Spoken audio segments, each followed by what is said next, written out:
הלכת, אם זה בחורה שכב, זה לא מעניין, שחרר מהווריד. מי אתה חושב שאתה? בטוח לא מהיר כמו לפיד. אתה הייתי כמו אביר על הסוס הלבן, אבל בסוף למכור לי שכל זה היה לחינם. אתה רציני.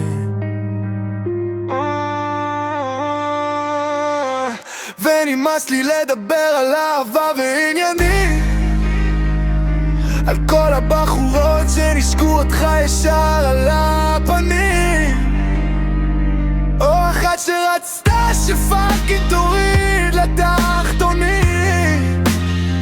מה נהיה ממך סתם? סבל בלי טיפה של אור על הפנים. אתה עשית ממני חושך, אתה כיבית לי את האור מדי. הייתי סתם ילדה עם חוסר, אני רציתי מישהו מעליי, וסתם עשיתי ממך קשר, אין משיכה בכלל. כשהורד עליי הגשם אני נזכרת בך כל פעם,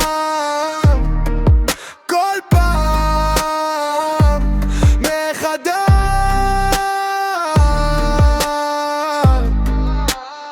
ואתה קולט שאמרת לי את האישה הכי יפה בעולם.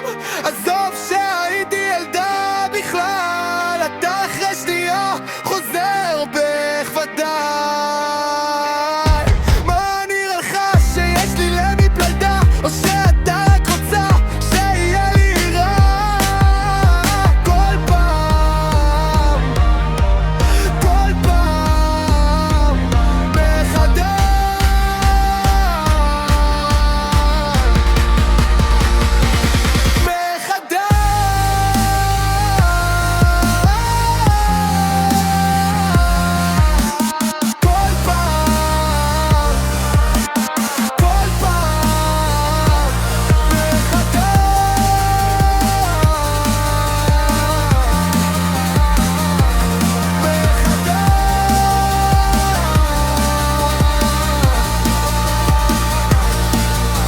קבלתי את בעלי לעתיד, לא צריכה אותך, לא את אדם, לא את שמואל, לא את שלום ולא את ישי. אני צריכה רק אותו בעולם שלי, הגבר האחד והיחיד, הוא מרפא את כל הסריטות שהשארתם בתוכי.